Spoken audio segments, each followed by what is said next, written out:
کئی باتوں کو اپنے ذہن سے جھٹک نہیں پا رہا تھا۔ اس کے جانے کے بعد کا مکمل وقت اس کی باتوں کو سوچنے میں گزرا تھا۔ وہ غائب دماغی سے میٹنگ بھگتاتا رہا۔ رابعہ اس کے اس کھوئے کھوئے سے انداز کو محسوس کر رہی تھی۔ اس نے پوچھنے کی کوشش کی۔ اسے لگا کہ وہ شاید زیبا کی وجہ سے پریشان ہے، تو وہ اسے فیور کرنا چاہتی تھی۔ کیبن میں داخل ہو کر اس کے سامنے بے نیازی سے کرسی گھسیٹ کر وہ بیٹھی اور ہاتھ بڑھا کر میز پہ رکھے راغب کے ہاتھ کو تھامے اپنے ہاتھ تلے دبا کر اس نے بے حد اپنائیت سے پوچھا، آپ کی طبیعت مجھے ٹھیک نہیں لگ رہی۔ راغب اس کے لمس اور پھر اس کی بات پر چونکا۔ اس نے اپنے ہاتھ کو ایک جھٹکے سے رابعہ کے ہاتھ کے نیچے سے نکالا اور اسے جب نگاہوں سے دیکھا تو رابعہ کی جان سے نکل گئی۔ تم کس کی اجازت سے میرے سامنے بیٹھی ہو؟ وہ ایسے بدلے ہوئے لہجے سے بولا جیسے آج سے پہلے رابعہ اور اس کے درمیان کچھ بھی نہیں ہوا تھا۔ اس کی آنکھوں میں رابعہ کے لیے کوئی تاثر نہیں تھا۔ رابعہ شرمندگی سے کھڑی ہو گئی۔ میں تو بس، وہ اپنی خفت چھپاتی کچھ کہنے کی کوشش کر رہی تھی کہ راغب نے اسے ٹوک دیا اور بے حد سخت لہجے سے کہا، میری بیوی بننے کی کوشش مت کیا کرو، اپنی حد میں رہو، بلکہ آج کے بعد میرے سامنے مت آنا۔ اگر تم اس نوکری پر رہنا چاہتی ہو تو رہو، اگر چھوڑ کر جانا چاہتی ہو تو تمہاری مرضی۔ اس نے ناک سے مکھی اڑانے کے اسی انداز سے کہا تو سامنے کھڑی رابعہ پتھر کی ہو گئی۔ اسے یہ جملہ کسی کرنٹ کی طرح لگا تھا۔ وہ کئی لمحے تو ساکت کھڑی رہی، پھر اس نے ہکلاتے ہوئے کہا، یہ آپ کیا کہہ رہے ہیں؟ راغب نے اسے برہم نگاہوں سے دیکھا۔ وہی جو تم سن رہی ہو، میرے سامنے آج کے بعد مت آنا۔ اس کے انداز میں بے حد جھنجھلاہٹ تھی۔ رابعہ کی آنکھوں میں آنسو بھر آئے۔ یہ آپ مجھ سے کیسے بات کر رہے ہیں؟ مجھے آپ کا انداز دکھ دے رہا ہے۔ کیا ہمارے درمیان ایسا کوئی تعلق نہیں رہا جس کی بنا پر ہم ایک دوسرے سے محبت سے بات کر لیں؟ راغب نے اسے آنکھیں پھیلا کر حیرت سے دیکھا۔ محبت کیسی؟ ہمارے درمیان کیا کبھی محبت تھی؟ اس کے انداز میں اجنبیت تھی، وہ آنکھوں میں حیرت۔ رابعہ گنگ ہو گئی۔ وہ صحیح سوال کر رہا تھا۔ ان کے درمیان تو بس گیو اینڈ ٹیک چلتا تھا۔ وہ رابعہ کی ضروریات پوری کرتا اور رابعہ اس کے بدلے اسے فیور کرتی تھی۔ رابعہ کو اس کا انداز برا تو لگ رہا تھا، لیکن اس نے اتنی جلدی اس شخص کے سامنے اپنی اصلیت نہیں لانی تھی۔ وہ جانتی تھی راغب ضرور زیبا سے لڑ کر آیا ہے، تبھی وہ اس طرح سے باتیں کر رہا ہے، لیکن وہ یہ نہیں جانتی تھی جو لڑکی ابھی کچھ دیر پہلے اس کے کیبن سے گئی ہے وہ راغب چوہان کو ہلا کر گئی ہے، اس کی بنیادوں کو وہ بری طرح جھنجھوڑ کر گئی ہے، اور اب راغب چوہان چاہ کر بھی اسے بھلا نہیں پا رہا۔ اس کی وہ پورے اعتماد آنکھیں اسے ابھی تک اپنے وجود پر ٹھہری ہوئی محسوس ہو رہی ہیں۔ دماغ میں کسی ہتھوڑے کی طرح ردھم کے جملے لگ رہے تھے۔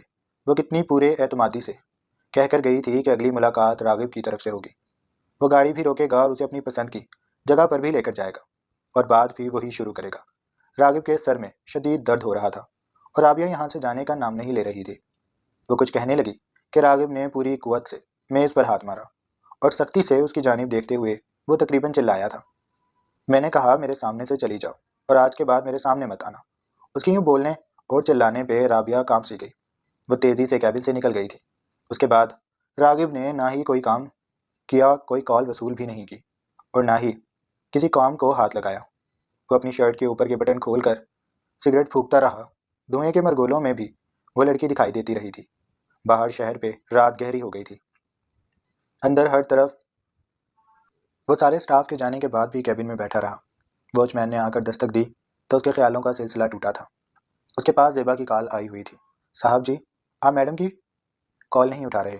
تو انہوں نے میرے پاس کال کی ہے، وہ کہہ رہی ہیں انہوں نے آپ سے ضروری بات کرنی ہے۔ راغب اس کی بات پہ دھیرے سے چونکا، پھر اس نے اپنا میز پہ رکھا موبائل دیکھا۔ اس کی اسکرین کو روشن کیا تو زیبا کی کئی کالز آئی ہوئی تھیں۔ موبائل کو سائلنٹ پر لگا کر وہ خود اپنے ہی خیالوں میں ڈوبا ہوا تھا، اس لیے اس کی توجہ ایک پل کے لیے بھی موبائل کی جانب نہیں گئی تھی۔ اس نے اشارے سے واچ مین کو اندر آنے کی دعوت دی۔ واچ مین نے آگے بڑھ کر سعادت مندی سے اس کے سامنے اپنا موبائل کیا اور راغب نے فون لے کر کان سے لگا لیا۔ ہیلو۔ وہ بھی بولا ہی تھا کہ دوسری جانب سے زیبا سخت ناراضی سے بولی، تمہیں کیا ہو گیا ہے راغب؟ تم نہ ہی میری کال اٹھا رہے ہو اور نہ ہی پچھلے کچھ دنوں سے مجھ سے ٹھیک سے بات کر رہے ہو۔ تم کرنا کیا چاہتے ہو؟ تمہاری نہ مجھ پہ توجہ ہے اور نہ ہی گھر پر۔ تمہیں پتہ ہے شایان گھر چھوڑ کر جا رہا ہے اور اپنا سامان پیک کر کے بیٹھا ہے۔ میں اسے روک رہی ہوں لیکن وہ رک ہی نہیں رہا۔ زیبا کی آواز میں جھنجھلاہٹ کے ساتھ ساتھ غصہ بھی تھا۔ راغب نے دھیرے سے سر کو جھٹکا۔ تو اس نے کہا تو تھا کہ اب وہ ہمارے ساتھ نہیں رہنا چاہتا، اور میں نے بھی آپ کو کہا تھا کہ وہ اب بڑا ہو چکا ہے، اسے اپنی مرضی کرنے دیں، وہ ہمارے روکنے سے نہیں رکے گا۔ وہ جا رہا ہے تو آپ اسے جانے دیں۔ وہ تھک چکا تھا ان سب کے مسائل حل کرتے کرتے۔ اس کے پاس آج سوچنے کے لیے بہت سی چیزیں تھیں۔ وہ فی الحال انہیں سوچنا چاہتا تھا۔ وہ چاہتا تھا کہ رابعہ یا زیبا یا پھر اس کی فیملی میں سے کوئی اس کے خیالوں کا سلسلہ نہ توڑ دے۔ اس نے کہہ کر کال کاٹنی چاہی تو زیبا دوسری جانب سے چلائی، تم یہ کیا کہہ رہے ہو؟ تمہیں اندازہ بھی ہے وہ میرا بیٹا ہے، میں اسے کیسے جانے دے سکتی ہوں؟ تمہارا مجھے لگتا ہے دماغ خراب ہو گیا ہے، تمہیں اب ہم میں دلچسپی نہیں رہی۔ اس کے لہجے میں واضح حقارت تھی اور اس کی یہ بات راغب کے سر پہ لگی اور تلووں پہ بجھی۔ ہاں ہو گیا ہوں میں پاگل، نہیں رہی مجھے کسی میں بھی دلچسپی، میرے پاس کرنے کے لیے بہت سے کام ہیں، آپ کو جو ٹھیک لگے آپ کر لیں، اب مجھے کال مت کیجیے گا، مجھے آنے میں دیر ہو جائے گی۔ اس نے جیسے زیبا اور اس کے گھر کے مسائل سے جان چھڑائی تھی کہہ کر اس نے بغیر دوسری جانب سے کسی بھی بات کو سنے کال بند کی اور واچمین کو موبائل اس کی طرف بڑھاتے ہوئے کہا، اب اگر دوبارہ کال آئے تو کہہ دینا صاحب آفس سے جا چکے ہیں۔ وہ کہہ کر جلا سگریٹ ایش ٹرے میں بجھاتا کھڑا ہوا اپنا کوٹ اٹھایا، سگریٹ اور موبائل اٹھا کر وہ کیبن سے نکل چکا تھا اور اپنے کمرے میں موجود زیبا بے حس و حرکت کھڑی تھی۔ اسے یقین نہیں آ رہا تھا کہ راغب نے اس سے ایسے بات کی ہے۔ اس نے تو کبھی سختی بھری نگاہوں سے زیبا کی جانب دیکھا بھی نہیں تھا اور آج وہ زیبا سے اس طرح بات کر رہا تھا۔ زیبا کا دل ڈوب کر ابھرا تھا، کہیں میں نے غلطی تو نہیں کر دی راغب کو اپنا سب کچھ سونپ کر، اور اب وہ کہیں سب کچھ سمیٹ کر مجھے ہی سائڈ پر تو نہیں لگا دے گا۔ اس کے دماغ میں بے ساختہ یہ بات آئی تھی۔ اسے اپنی وہ کٹی پارٹی یاد آئی جہاں پر اس کی عمر کی سبھی عورتیں موجود تھیں۔ انہی عورتوں میں سے مسز ہمدانی بھی موجود تھی۔ انہوں نے خود ہی زیبا کے سامنے راغب کا ذکر چھیڑا اور پھر نہ جانے کس کا حوالہ دیتے ہوئے انہوں نے بتایا کہ ان کے فرینڈ سرکل میں سے ایک عورت نے بھی اپنی عمر کے چھوٹے لڑکے سے شادی کر لی تھی، کافی پیسے والی تھی وہ۔ پھر اس لڑکے نے دھیرے دھیرے اس کا سب کچھ اپنے نام کروایا اور پھر اس عورت کو ہی سائڈ پر کر دیا۔ اس نے دوسری شادی کر لی اور اپنا الگ گھر بسا لیا۔ وہ عورت بیچاری پاگل ہو گئی۔ تم بھی راغب پر دھیان رکھا کرو، مجھے تو تمہارے لیے ڈر لگتا ہے۔ ان کی ہمدردی میں ڈوبی اس بات سے زیبا کے چہرے پر تاریکی پھیل گئی تھی، لیکن اس نے بے جان سے انداز میں مسکراتے ہوئے کہا، نہیں نہیں راغب ایسا نہیں ہے، وہ تو بہت اچھا ہے، اور اب وہ تو ینگ بھی نہیں رہ رہا، تو کون اس کی جانب دیکھے گا؟ مسز ہمدانی کی آنکھوں میں حیرت در آئی۔ انہوں نے کچھ ایسے زیبا کی طرف دیکھا کہ اس کی مسکان سمٹ گئی۔ سیریسلی تمہیں لگتا ہے کہ راغب ابھی بھی ینگ نہیں ہے؟ میری جان، مرد اتنی جلدی بوڑھا نہیں ہوتا، عورت زیادہ جلدی بوڑھی ہو جاتی ہے۔ تم کبھی اپنے آپ کو اور راغب کو ایک ساتھ دیکھنا، تمہیں فرق خود نظر آئے گا۔ ایسی ہر بات کو زیبا نہ چاہتے ہوئے بھی اپنے دماغ میں لکھ کر محفوظ کر لیا کرتی تھی، اور پھر نہ دانستہ وہ بار بار اپنا اور راغب کا موازنہ کرتی۔ اسے ہیلتھ کانشیس ہوتے دیکھتی تو ٹوکنے لگتی۔ اس کے دماغ میں بار بار یہ بات ڈالتی کہ راغب بوڑھا ہو رہا ہے، اسے نہیں چاہیے کہ وہ خود پر اتنی توجہ دے، پر راغب اس معاملے میں کسی کی بھی بات کو سیریس نہیں لیتا تھا۔ وہ زیبا کی بات پر بھی بے اختیار ہنس دیتا اور شوق سے لہجے میں کہتا، چلیں مان لیا میں ہو گیا ہوں بوڑھا، لیکن پھر بھی میں اپنی فٹنس پر کوئی کمپرومائز نہیں کرنا چاہتا۔ وہ کہہ کر اسی جنون سے اپنے ورک آؤٹس اور ڈائٹس پر توجہ دینے لگتا اور زیبا اندر ہی اندر کڑنے لگتی تھی۔ وہ بس یہ بات نہیں سمجھ پا رہی تھی کہ اس کی ساری دوستیں اس سے اور راغب سے جیلس ہوتی ہیں، کیونکہ ان کا جو پبلک فیس ہے، جو وہ لوگوں کو دکھاتے ہیں، وہ بے حد خوبصورت ہے۔ ایک ایسا جوڑا جس کے درمیان بہت انڈرسٹینڈنگ ہے، جو ایک دوسرے سے بہت محبت کرتے ہیں۔ عمر کا فرق بھی انہیں ایک دوسرے سے عاجز نہیں کر رہا، وہ ایک دوسرے کو بھرپور توجہ اور محبت دیتے آ رہے ہیں۔ لیکن سچ شاید یہ نہیں تھا۔ میں راغب کو کبھی بھی ایسا نہیں کرنے دوں گی۔ ابھی بھی 60% پراپرٹی میرے نام ہے، وہ میرا محتاج ہے۔ میں جب چاہوں اسے اپنی پراپرٹی سے الگ کر دوں تو وہ پھر سے صفر ہو جائے گا، اور مجھے لگتا ہے کہ مجھے راغب کی لگام کو تھوڑا سا سخت کرنا پڑے گا۔ مجھے دوبارہ سے آفس جوائن کر لینا چاہیے، زیبا نے دل میں سوچا تھا۔ وہ اپنے موبائل کو بیڈ پر اچھالتی باہر بڑھی تھی جہاں پر شایان اپنا سمیٹتا گھر سے جا رہا تھا۔ وہ رات میں جب آئی تو امی نے اسے ناراضی سے کہا، کب سے تمہارے لیے پریشان ہو رہی تھی، تم تھی کہاں؟ ان کی برہمی میں ڈوبی آواز کو سن کر ردھم جو خالی الذہن سے اندر آ رہی تھی وہ بالائی منزل پر بنے چھوٹے سے لاؤنج میں ہی رک گئی، اور امی کو ایسے دیکھنے لگی جیسے ان کی بات وہ سمجھ نہ پائی ہو۔ میں تم سے پوچھ رہی ہوں تم کہاں تھی؟ اتنی دیر سے تمہارا فون بھی بند جا رہا تھا، تم جانتی ہو میں کتنا پریشان ہو گئی تھی۔ وہ اس کے مقابل آ کر اس کا بازو دبوچ کر اسے جھنجھوڑتی ہوئی بولی تو ردھم جیسے ہوش میں آئی۔ اس نے اپنے سر کو انگلیوں سے دباتے ہوئے کہا، میں نمل کے ساتھ سی سائڈ پر چلی گئی تھی، پھر وہاں باتوں میں یاد ہی نہیں رہا، موبائل کب میں نے سائلنٹ پر لگا دیا مجھے یاد نہیں، میرے سر میں درد ہو رہا ہے، میں اندر سونے جا رہی ہوں، کھانا میں نہیں کھاؤں گی۔ وہ کہہ کر جانے لگی، لیکن امی نے اس کا بازو نہ چھوڑا۔ یہ تمہیں آج کل ہو کیا گیا ہے؟ میں پچھلے کئی دنوں سے تمہاری یہ حرکتیں برداشت کر رہی ہوں، اور آج کل تمہارے سر میں بھی بہت درد رہنے لگا ہے۔ نہ کھانے پہ توجہ دے رہی ہو اور نہ میرے پاس بیٹھتی ہو۔ تمہیں ہوتا کیا جا رہا ہے؟ مجھے بتاؤ۔ امی اسے جانچتی نگاہوں سے دیکھنے لگیں تو ردھم نے نگاہیں چرائیں۔ مجھے کیا ہونا ہے؟ کہہ تو رہی ہوں کہ میری طبیعت خراب ہے، سر میں درد ہو رہا ہے۔ آپ تو ڈاکٹر ہیں، بے شک مجھے چیک کر لیں۔ امی نے اس کی بات پر اسے لب بھیج کر دیکھا، پھر انہوں نے گہرا سانس لیا۔ آج ہماری نیچے ماموں کے گھر دعوت ہے تو ہم نے کھانا وہیں کھانا ہے، تم تیار ہو جاؤ، میں تمہارے ہی انتظار میں تھی، پھر ہم نیچے چلتے ہیں۔ ردھم نے امی کی بات پر سرنامے ہلاتے ہوئے کہا، نہیں مجھے کہیں نہیں جانا، میں نے آپ کو بتایا تو ہے میرے سر میں درد ہو رہا ہے، مجھے ابھی سونا ہے۔ بس ردھم، ہر بات پر بحث کرنے کھڑی مت ہو جایا کرو، میں تمہیں کہہ رہی ہوں تم ابھی نیچے آؤ گی میرے ساتھ۔ امی نے اب کی بار سختی سے کام لیا تھا، پر ردھم اور اس کی طبیعت پر ان کی سختی کا کوئی اثر نہیں ہوتا تھا۔ اس نے جوابی کہا، میں کہیں نہیں جاؤں گی، آپ جانتی ہیں مجھے ان لوگوں سے بات کرنا، ان کے ساتھ ملنا، ان کے ساتھ بیٹھ کر کھانا کھانا اچھا نہیں لگتا۔ جو کچھ ان لوگوں نے میرے ساتھ کیا ہے میں ان سب کو بھول نہیں پاتی، میں ایک ایک بات کا بدلہ لوں گی۔ میرے دل میں ان کے لیے صرف اور صرف نفرت ہے، اور جن کے دلوں میں نفرت ہو ان کے ساتھ بیٹھ کر ایک جگہ کھانا نہیں کھائے جاتے۔ میرا خیال ہے آپ ہی کو جانا چاہیے، کیونکہ آپ کا ظرف بہت بلند ہے، میرا ظرف اتنا اونچا نہیں ہے، اس لیے میں اپنے کمرے میں جا رہی ہوں، آپ نے جانا ہے تو آپ چلی جائیں۔ وہ نیچے والوں کے لیے ایسی ہی سرد مہری سے کام لیتی تھی۔ امی اس کی ان باتوں سے عاجز آ چکی تھی۔ تم پرانی باتیں بھول کیوں نہیں جاتی؟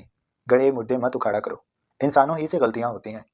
امی نے اسے سمجھانا چاہا، اور اب آپ کے کزن جنہیں آپ میرا ماموں کہتی ہیں، ان کی غلطی قابل فراموش نہیں ہے، وہ انسان ہی نہیں ہے، وہ تو حیوان ہیں۔ آپ شاید بھول رہی ہیں انہوں نے میرے اور آپ کے ساتھ کیا کچھ نہیں کیا۔ وہ آگے کو ہو کر بولی تو امی نے اس کے سامنے ہاتھ اٹھایا۔ میں کہتی ہوں یہیں چپ ہو جاؤ، میں وہ سب باتیں نہیں سننا چاہتی، جو ہوا وہ ہو چکا، اب وہ بدلے گا نہیں۔ تم بھی اس بات کو تسلیم کر کے اپنا دل صاف کر لو، اور آج کے بعد میں یہ بات تمہارے منہ سے دوبارہ نہ سن لوں۔ ردھم نے ان کی بات پر سر کو جھٹکا اور اپنے کمرے کی جانب بڑھ گئی۔ کمرے میں داخل ہو کے اس نے پوری قوت سے دروازے کو بند کیا تو امی کا سکوت ٹوٹا تھا۔ انہوں نے افسوس سے بند دروازے کو دیکھا۔ ردھم وہ سب کچھ بھول کیوں نہیں جاتی؟ وہ یہ سوچ کر دکھی ہو گئی تھی کہ اتنے سال بعد ردھم کو محبت دینے کے بعد بھی وہ اسے بدل نہیں پائی تھی۔ وہ جس وقت اپنے بنگلے میں پہنچا اس وقت رات کافی حد تک بیت چکی تھی۔ بنگلے کے لاؤنج میں داخل ہو کر وہ ٹھٹک کر رکا۔ سامنے ڈبل صوفے پہ زیبا بیٹھی ہوئی تھی، اس کی آنکھوں میں چبھن تھی۔ زرد لیمپ جو دیواروں سے لپٹے تھے وہ روشن تھے، اور زیبا کے سر کے بالکل اوپر لگا فانوس جل رہا تھا، جس سے سنہری روشنیاں پھوٹتی لاؤنج کو نیم اندھیر کیے ہوئے تھی۔ اس نیم اندھیرے میں پراسراریت تھی اور کچھ تناؤ بھی۔ تم اب آ رہے ہو، جبکہ میں نے تمہیں کال 3 گھنٹے پہلے کی تھی۔ شایان گھر چھوڑ کر چلا گیا ہے۔ راغب نے تھکا ہوا سا سانس لیا۔ اس کی شرٹ کے اوپر کے 3 بٹن کھلے تھے، کوٹ اس نے کوہنیوں پہ لٹکایا ہوا تھا، بال ہمیشہ کی طرح پیشانی پہ بکھرے ہوئے تھے، چہرے پر واضح تھکاوٹ تھی اور آنکھیں سرخ سرخ ہو رہی تھیں۔ وہ تھکے سے انداز میں آگے بڑھا۔ زیبا کے سامنے کھڑے ہو کر اس نے کہا، آپ نے اسے روک کر دیکھ لیا نا؟ اس نے جب آپ کی بات نہیں مانی تو میری کیا مانے گا؟ وہ مجھے اہمیت نہیں دیتا تو میری بات کو اہمیت کیا دے گا؟ میرا اسے کچھ بھی کہنا فضول تھا۔ زیبا انہی چپتی نگاہوں سے راغب کو دیکھتی رہی۔ تم ہمارے بچوں کے لیے اتنے کیئر لیس کیسے ہو سکتے ہو؟ کیا تم انہیں اپنا بچہ نہیں سمجھتے؟ راغب کا پہلے ہی سر بری طرح دکھ رہا تھا، اور اب زیبا کی وہی ہر روز کی باتیں اسے اور مزید عاجز کر رہی تھیں۔ اس نے جھنجھلاہٹ سے سر کو ہلایا۔ میں انہیں اپنے بچے سمجھ کر ہی محبت دیتا ہوں، لیکن وہ لوگ مجھے اہمیت نہیں دیتے، تو میں کیا کروں؟ میں بار بار ان کے ہاتھوں اپنی بے عزتی نہیں کروا سکتا۔ آپ کیوں میری بات نہیں سمجھتی؟ آپ ہر بار سب کے بعد ہی مجھے کیوں گنتی ہیں؟ وہ ایک بار پھر سے جس انداز میں بولا تھا زیبا کو برا لگا تھا۔ وہ ایک دم سے صوفے سے کھڑی ہوئی۔ ان دونوں کے درمیان کانچ کا میز حائل تھا۔ زیبا چہرہ اٹھا کر راغب کی آنکھوں میں دیکھ رہی تھی۔ تم بدلتے جا رہے ہو راغب، یہ تم مجھ سے کس طرح بات کر رہے ہو؟ اس کے یہ کہنے پر راغب کا منہ حیرت سے کھل گیا۔ میں آپ سے کس طرح بات کر رہا ہوں؟ میں بس آپ کو یہ سمجھانے کی کوشش کر رہا ہوں کہ بچے مجھے اہمیت نہیں دیتے، اور میں بھی شاید اب تھکنے لگا ہوں۔ مجھ سے اپنی مزید بے عزتی نہیں کروائی جاتی۔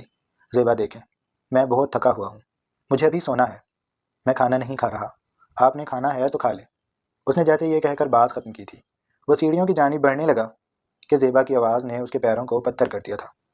Passa a Plenitude con gli Special Days. Fino al 28 luglio con Fixa Time al 20% di sconto sui corrispettivi fissi a consumo luce e gas per un anno. Promo applicate ai corrispettivi che sono pari al 47% circa della spesa del cliente tipo. Chiama il servizio clienti, vai nei Plenitude Store o su anyplenitude.com. تمہیں اگر یہ لگ رہا ہے کہ تم میرے بچوں کو ایک ایک کر کے اس گھر سے نکال دو گے اور پھر اس پوری پراپرٹی پہ اکیلے قبضہ کر لو گے تو یہ تمہاری غلط فہمی ہے۔ میں اپنا سب کچھ اپنے بچوں کے نام کر کر جاؤں گی۔ جب تم مجھے اور میرے بچوں کو توجہ نہیں دے رہے تو میں اپنا سب کچھ تمہیں کیوں دوں؟ راغب کو لگا وہ جیسے ہل بھی نہیں سکے گا۔ حیرانی اس کی آنکھوں میں سمٹ آئی تھی۔ کیا کہا آپ نے؟ اس نے صدمے سے پوچھا تھا۔ وہی جو تم نے سنا ہے، زیبا نے اپنی بات پر زور دے دیا۔ راغب ایک بار پھر اس کے سامنے آ کر کھڑا ہوا۔ میں آپ کے بچوں کو نکالنا چاہتا ہوں کیونکہ میں نے آپ کی پراپرٹی پر قبضہ کرنا ہے۔ اس کا انداز ایسے تھا جیسے وہ اس بات کی تصدیق کرنا چاہتا ہو۔ اسے امید نہیں تھی کہ زیبا اسے اس طرح کا سمجھتی ہے۔ ہاں، تمہارے یہی ارادے ہیں۔ تمہارے مسلسل اس بے نیاز رویے نے مجھے یہ سب سوچنے پر مجبور کر دیا ہے۔ تم اس رات مجھے کہہ کر گئے تھے کہ تم دوسری شادی کرنا چاہتے ہو اور اب تم بالکل ہی گھر سے غافل رہنے لگے ہو۔ نہ ہی تمہیں میری پرواہ ہے اور نہ ہی بچوں کی۔ پہلے تو تم ایسے نہیں تھے لیکن اب تم بدل گئے ہو۔ راغب زیبا کا منہ دیکھتا رہ گیا۔ وہ کچھ کہنے لگا لیکن پھر چپ ہو گیا۔ اس نے سر کو اس بات میں جنبش دی۔ ٹھیک ہے، میں کوئی صفائی نہیں دوں گا۔ میرا خیال ہے کہ مجھے کسی طرح کی صفائی دینے کی کوئی ضرورت نہیں ہے۔ زندگی کے اتنے سال ایک ایسے گھر اور ایک ایسی عورت کے ساتھ گزار دیے جسے مجھ پر اعتبار ہی نہیں ہے۔ اسے اب بھی اگر میں صفائی دوں گا تو وہ میری باتوں کو نہیں سمجھ سکے گی۔ آپ کو جو ٹھیک لگے آپ کریں اور آپ کو جو سمجھنا ہے سمجھ لیں۔ میرے پاس اپنا اتنا کچھ ہے کہ میں آپ کا محتاج نہیں ہوں۔ وہ اس کی آنکھوں میں آنکھیں ڈال کر بولا تو زیبا تلخی سے مسکرا دی۔ کس نے دیا ہے وہ سب؟ کیا تمہارے ماں باپ چھوڑ کر گئے تھے؟ اس کے لہجے میں واضح حد تک تھی۔ جو کچھ تمہارے پاس ہے وہ سب میں نے تمہیں دیا ہے۔ تمہاری اوقات ہی کیا تھی؟ راغب کو لگا کہ اس کے اندر کچھ جلنے لگا ہے۔ زیبا اور بھی نہ جانے کیا کچھ کہہ رہی تھی۔ راغب کے اندر بھڑکتی آگ اس کے دماغ تک پہنچ گئی تھی۔ اس کا چہرہ سرخ پڑ چکا تھا۔ اس نے نہیں سوچا تھا کہ زیبا اتنا کچھ اپنے دل میں رکھے بیٹھی ہے۔ وہ صرف زیبا کا چہرہ دیکھ رہا تھا۔ پھر اس نے آگے بڑھ کر زیبا کو بازو سے دبوچا۔ اس کی گرفت اس قدر سخت تھی کہ زیبا کی مسلسل چلتی زبان رک گئی۔ وہ درد سے سسکاری، میں نے آپ لوگوں کے لیے کیا کچھ نہیں کیا۔ اپنی پوری جوانی برباد کر دی، آپ کی اولاد کو محبت دی، آپ کو توجہ دی، اور پھر اس کے بدلے آپ مجھے آج یہ سب سنا رہی ہیں۔ مجھے آپ سے یہ امید نہیں تھی۔ آپ کو میری توجہ چاہیے نا، میری محبت چاہیے۔ چلیں آج میں آپ کو اپنی محبت اور توجہ کھل کے دوں گا، اور اگر آپ چیخیں یا آپ نے مجھے روکنے کی کوشش کی تو مجھ سے برا کوئی نہیں ہوگا۔ میں آج آپ کے اندر کی ہر آگ کو بجھا دیتا ہوں۔ وہ زیبا کو بازو سے دبوچ کر سنبھلنے کا موقع دیے بغیر اپنے ساتھ کھینچتا ہوا زینوں کی طرف لے گیا۔ زیبا بے ڈھک قدم اٹھاتی اس کے ساتھ کمرے تک پہنچ گئی تھی۔ راغب نے اندر آ کر اسے بیڈ پر دھکا دیا اور دروازے کو بند کرتا وہ اپنی شرٹ کے بٹنوں کو مکمل کھولتا زیبا کے سامنے آ گیا۔ زیبا کی آنکھوں میں خوف سمٹ آیا تھا۔ وہ بیڈ پر سمٹتی پیچھے کو ہونے لگی تھی۔ راغب، تم ایسا نہیں کرو گے، تم اپنے ہوش میں نہیں ہو۔ وہ بری طرح سے کانپ رہی تھی۔ راغب کی آنکھوں میں اس وقت جو غصہ تھا اس نے زیبا کو ہلا کر رکھ دیا تھا۔ اس نے اپنی شرٹ کو اتار کر دور اچھالا اور پھر اس نے آگے بڑھ کر زیبا کو کھینچ کر اپنے قریب کیا۔ اسے ہر پردے سے آزاد کرتا وہ بالکل اس کے مقابل کھڑا اس کی روح کی گہرائیوں پر اپنا بھاری ہاتھ شدت سے رب کرنے لگا تو زیبا تھر تھر کانپنے لگی۔ راغب، رک جاؤ، یہ سب مت کرو۔ وہ اس کی انگلیوں کا شدید لمس اپنی روح پر محسوس کرتے تڑپ رہی تھی۔ راغب نے خونخوار نگاہوں سے زیبا کو دیکھا۔ بہت شوق ہے نا آپ کو میری محبت پانے کا، تو آج پھر میں آپ کو اپنی محبت دے رہا ہوں اور پورے دل سے دوں گا۔ اب آپ کی چیخیں اس بات کا ثبوت ہوں گی کہ آپ کو کتنا سکون مل رہا ہے میری اس جنونی محبت کو پاتے ہوئے۔ اس نے کہہ کر زیبا کے دونوں ہاتھوں کو قید کیا اور پھر اپنے آپ کو بے حد بے دردی سے اس میں منتقل کرتے وہ شروع ہی میں اپنا عمل تیز کرتا زیبا کی جان نکال رہا تھا۔ اس کا بھاری ہاتھ زیبا کے لبوں پر تھا۔ کمرے میں اٹھتا شور وہ اپنے بھاری ہاتھوں تلے دبا چکا تھا۔ زیبا اس کے وجود تلے دبی کسی مچھلی کی طرح تڑپ رہی تھی۔ جاری ہے۔ تو جناب یہ تھی ہماری آج کی ایپیسوڈ۔ آئی ہوپ آپ لوگوں کو اچھی لگی ہوگی۔ اگر آپ کو